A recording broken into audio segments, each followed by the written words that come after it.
মানুষকে নির্মমভাবে পিটাবে, নির্মমভাবে পিটাবে, নির্মমভাবে মানুষকে পিটাবে। এই শ্রেণীকে আমি দেখিনি, এরা আসবে পরে। হাতে লাঠিওয়ালা সেই গ্রুপ কোনটা জানেন? ওই যে ঘরের মধ্যে ঢুকায় ঢুকায় যে ছেলেগুলোকে মেরে মেরে রাত্রেবেলা মেরে ফেলায়, সেটা গ্রুপে। বিভিন্ন হলে হলে দেখেন না, হকি স্টিক নিয়ে 8জন 10জন মিলে এক একটা করে ছেলেকে ডেকে নিয়ে পিটাই পিটাই মেরে ফেলায়। এগুলো সেই ছেলে। এদেরকে যারা জন্ম দিয়েছে ওই বাপের জন্য ধিক্কার। এদেরকে যারা জন্ম দিয়েছে এই বাপের জন্য ধিক্কার। আর এখন এরকম লেডিস গ্রুপও বের হয়েছে, আর মেয়েদেরকেও হলে ডেকে ডেকে পিটানো শুরু করেছে। তোমরা কি মনে করো যে 5জন 6জন 10জন মিলে একজনকে সারা রাত টর্চার করে মেরে ফেলানোর মধ্যে সুপুরুষ? তুমি সুপুরুষ, তুমি অনেক বড় বীর।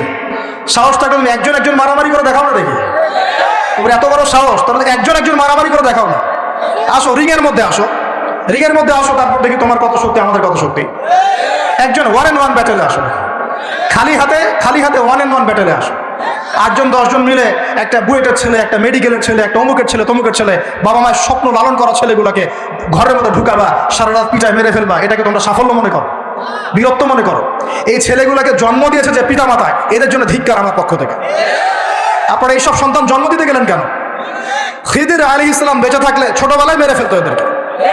ওই যে খিদির আলাইহিস সালাম ছোটবেলায় একটা বাচ্চাকে মেরে ফেলছিলেন না? মুসা আলাইহিস সালাম বলেছিলেন যে একটা বাচ্চাকে কেন মেরে ফেললেন? তখন খিদির আলাইহিস সালাম বলেছিলেন এই ছেলেটা যদি বড় হয়, বড় হলে অনেক বড় কাফের হবে। আল্লাহ আগে জানিয়ে দিয়েছেন, এই জন্য আগে মেরে দিয়েছে। এই বাচ্চাগুলোকে নিতে গেলেন কেন? কোন রকম লজ্জাবোধও নাই, চক্ষু লজ্জা নাই। এরপর যখন আইন শৃঙ্খলা বাহিনী এদেরকে অ্যারেস্ট করে নিয়ে যায়, বীরের মতো হাসতে হাসতে চলে যায়। ও জানে যে আমার কোনো সমস্যা হবে না, ফাঁক দিয়ে বেরিয়ে চলে আসো। তোমরা এগুলোকে বীরত্ব মনে করো? তোমরা বীরত্ব মনে করো? সুপুরুষ হয়ে গেছো তোমরা।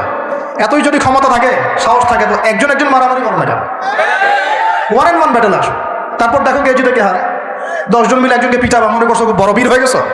এখন 10টা মেয়ে মিলে একটা মেয়েকেও পিটাচ্ছে, সুবহানাল্লাহ। তা আবার ইসলামিক বিশ্ববিদ্যালয়ের মধ্যে। এই বিশ্ববিদ্যালয় ইসলামিক কে দিল? এটা ইসলাম? একটা মেয়েকে আপনি ঘরের মধ্যে ঢুকায় সারা রাত পিটাবেন, মেয়েটা কাঁদতে কাঁদতে বলছে আমার পায়জামা পর্যন্ত খুলে ফেলেছে টান দিয়ে। আরে তোর মায়ের পায়জামাকে খুলে ফেলে তোর কেমন লাগবে?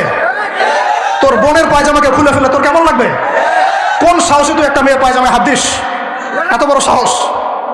আর এদেরকে আমরা তোলা করে মানুষ করি। আইন শৃঙ্খলা বাহিনী আপনারা কি করেন? ইনস্ট্যান্ট কোর্ট বসে ফাঁসি দিয়ে দিবেন এদেরকে। আল্লাহর কসম করে বলছি, যদি কোনোদিন এরকম ক্ষমতা আমাদের কাছে আসতো, দিন বিচার করে দেখিয়ে দিতাম ইনশাআল্লাহ। ফাইজলামি শুরু করো সারা দেশব্যাপী ফাইজলামি শুরু করে দিয়েছে একেবারে নির্মমভাবে, অহেতুকভাবে। এই যে অসহায় মানুষগুলোকে, ছাত্র পড়তে গিয়েছে, বাবা মার স্বপ্ন লালন করা ছাত্র, ছেলেটা ইঞ্জিনিয়ার হবে, ছেলেটা মেডিকেল সায়েন্সে পড়ে বড় একজন ডক্টর হবে, পিটায় মেরে ফেলে দিল তাকে। এত বড় সাহস! আর আমরা কিছুই বলতে পারলাম না, কিছু করলাম না। কি একটা অবস্থা চলছে! এগুলো যখন চলতে থাকবে একটা কওমের মধ্যে, আপনার মনে হয় যে আল্লাহর পক্ষ থেকে রহমত নেমে আসবে? লা ইলাহা ইল্লাল্লাহ বলা একজন মানুষ যদি বেঁচে থাকে, ওই একজন মানুষের সম্মানে আল্লাহ পাক কিয়ামত দিবেন ইনশাআল্লাহ। সেই একজন মানুষকে এভাবে নির্মমভাবে পিটিয়ে মেরে ফেলো তোমরা। এখন মানুষকে পেটানো শুরু করেছো। নবী সাল্লাল্লাহু আলাইহি ওয়াসাল্লাম শেষ জামানের হাদিস সম্পর্কে বলেছিলেন যে আমি এক শ্রেণীর মানুষকে দেখি নাই যারা আসবে, মানুষকে নির্মমভাবে মারবে, নির্মমভাবে মানুষকে পিটিয়ে মারবে। আর কোরআন খুলে দেখেন, একটা জাতির কথা আল্লাহ পাক বলেছেন। এই জাতির নাম হচ্ছে আদ জাতি। কোন জাতি ভাই? এই আদ জাতিকে আল্লাহ পাক ধ্বংস করেছিলেন ঝড় দিয়ে, ঝড়টা দিয়ে। আল্লাহ পাক এই কওম সম্পর্কে বলেছেন ওয়াইদা বাতাসতুম জাব্বারিন। ওরা শিরক কুফর তো করতোই, কিন্তু এর পাশাপাশি একটা বড় পাপ করতো। ওই পাপটা হচ্ছে এরা যখন মানুষকে পেত, পিটিয়ে মেরে ফেলতো, নির্মমভাবে পিটিয়ে মেরে ফেলতো। এই আদ জাতির পাপ তোমরা করা শুরু করেছো। এখন আমাদের শহরে এগুলো চলছে না? এখন দিনে দুপুর রাস্তাঘাটে এগুলো চলছে। শিক্ষা প্রতিষ্ঠানে গিয়ে এগুলো মাস্তানি করতে গিয়েছো তোমরা।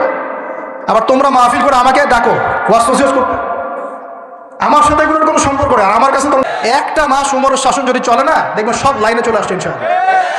একটা মাস খালি ধর্ষণের বিচার করা শুরু করেন, ধর্ষণ করার সাহস খুঁজে পাবেন ইনশাআল্লাহ। আল্লাহর কসম, যদি ক্ষমতা থাকতো হাড্ডি পিটায় ঠিক করে রাখি দিতাম ইনশাআল্লাহ। ওয়াজ মাহফিলের মঞ্চকে বসে তোমরা ডিজে জিকির বানাবা, এখানে ওয়াজ মাহফিলে ডিজে জিকির শিখাবা, মানুষকে বাউল বানানো শুরু করেছো, গান গল্প কেচ্চা কাহিনী শুরু করেছো। ইনশাআল্লাহ তাআলা অচিরেই এই উম্মতের মধ্যে এমন নেতৃত্ব আসবে ইনশাআল্লাহ, যে নেতৃত্বের আন্ডারে ইনশাআল্লাহ তাআলা জমিন থেকে জুলুমের শেকড় উপরে যাবে ইনশাআল্লাহ।